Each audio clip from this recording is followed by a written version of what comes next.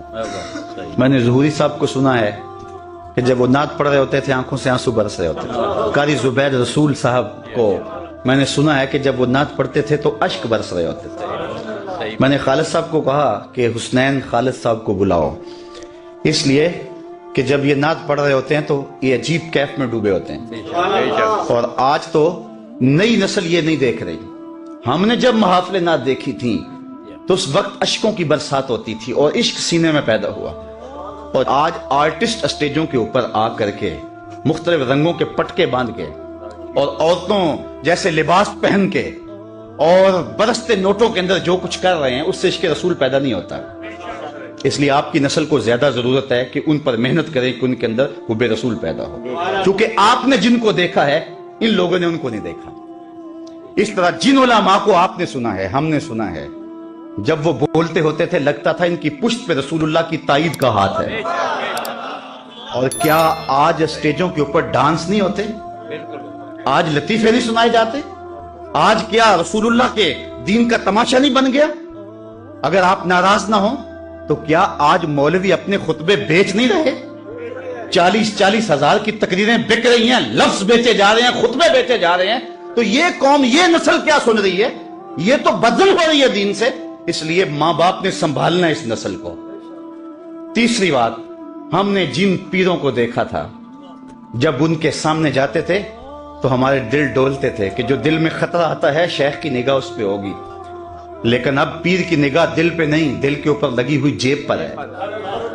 تو آج پیر خود جو ہے وہ طالب زر بن گیا، تو اب نہ تو پیر میں وہ روپ نظر آیا، نہ مولوی میں وہ روپ نظر آیا، نہ نعت خواں میں وہ روپ نظر آیا۔ تو مجھے بتاؤ کہ یہ نئی نسل کہاں سے دین لے گی؟ علامہ اقبال نے اس وقت کہا تھا کہ اپنی نسل پر توجہ دو جب امیر ملت بھی موجود تھے۔ اس وقت کہا تھا جب سید احمد سعید کاظمی، بلکہ بعد کے یہ لوگ ہیں، اس دور میں کہا تھا۔ اور آج تو ہر لئی میں رازدار دین شدے، آج تو یہ معاملہ ہو گیا ہوا ہے۔ اس لیے ماں باپ کی ذمہ داری ہے، میں کہتا ہوں ڈاکٹر بناؤ اپنے بیٹے کو، انجینئر بناؤ، وقت کی ضرورت ہے، لیکن سب سے پہلے اس کے عاشق رسول بناؤ، یہ کہیں اس کا سینہ اس دولت سے محروم نہ رہ جائے۔ تو سب سے پہلا طریقہ، اقبال حکیم الامت اس کو یوں ہی نہیں کہتے، علامہ اقبال فرماتے ہیں کہ سب سے پہلا کام کرنے کا یہ ہے کثرت کے ساتھ اپنی اولاد کو درود پڑھنا سکھاؤ۔ کسی نے اقبال سے خود پوچھا کہ تیرے لہجے میں یہ مٹھاس کہاں سے آ گئی، رس کہاں سے آ گئی؟ جو اہل نقد ہیں، یہاں شعراء بھی موجود ہوں گے، وہ غالب کو اقبال سے بڑا شاعر مانتے ہیں، لیکن جو عزت اقبال نے پائی وہ غالب کا مقدر نہیں بن سکا۔ تو کسی نے اقبال سے پوچھ لیا کہ تیرے شعروں میں یہ حسن کہاں سے آیا؟ تو اس نے کہا 1.25 کروڑ مرتبہ میں نے حضور پہ درود پڑھا ہے، میں تنہا کمال سخن کو نہ پہنچا، میرے شعر ہیں اور تاثیر ان کی۔ اور ایک اور بات کر جاؤں، درود عقیدوں کو صحت دیتا ہے۔ آج 73-72 فرقے ہیں نا، تو سمجھ نہیں آتی جائیں کدھر۔ آدمی جو ہے وہ پریشان ہو جاتا ہے جب ہر بندے کی زبان پہ قرآن ہو، ہر بندے کی زبان پہ حدیث ہو، اور ہر بندہ اپنی جانب کھینچ رہا ہو۔ تو مجھے بتائے کیسے پہچانا جائے گا کہ ان میں اچھائی پہ کون ہے اور برائی پہ کون ہے؟ عام آدمی تو نہیں پہچان سکتا، سب ایک نے علم کلام تو نہیں پڑھا ہوا ہوتا۔ اگر بولنے والا بڑا چمکدار لہجے میں بولتا ہو، اس کی گفتگو میں جو ہے وہ لف و نشر ہو، تو پھر ہو سکتا ہے کہ وہ منہ بھی لے۔ اس لیے بندہ کیسے پہچان کر پائے کہ حق